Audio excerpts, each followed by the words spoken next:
Hi hello नमस्कार, तुमचं माझ्या चॅनलवरती स्वागत आहे। तुम्हाला साध्या सोप्या पद्धतीने वाटाणा पनीरची भाजी दाखवते। चला तर मग बघूया वाटाणा पनीरची भाजी। कढई घेतलं, कढईमध्ये तेल टाकलं आहे। हे बघा, तेल चांगलं गरम होऊन द्यायचं। मी पनीर घेतलं आहे 200 ग्राम, वाटाणा घेतला आहे, टॅमॅटो घेतला आहे, अद्रक लसूणची पेस्ट घेतली, कांदा कढीपत्ता घेतला आहे, कोथिंबीर घेतली आहे। आता कढईमध्ये तेल गरम झाले, जिरं टाकलं, तेजपत्ता टाकला, कांदा कढीपत्ता टाकला आहे, तोही छान सोनेरी रंग होईपर्यंत परतून घ्यायचा तेलामध्ये। हिंग टाकलं, अद्रक लसूणचं पेस्ट टाकली, हळद टाकली, मसाला टाकला।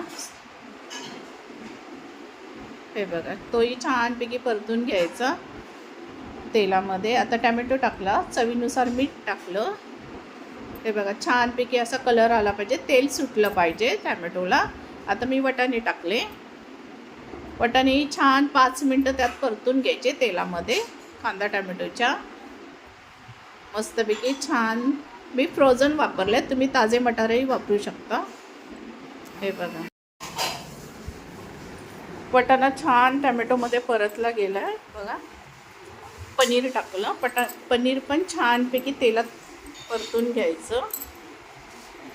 हे बघा, आता पाववाटी पाणी टाकत आहे मी।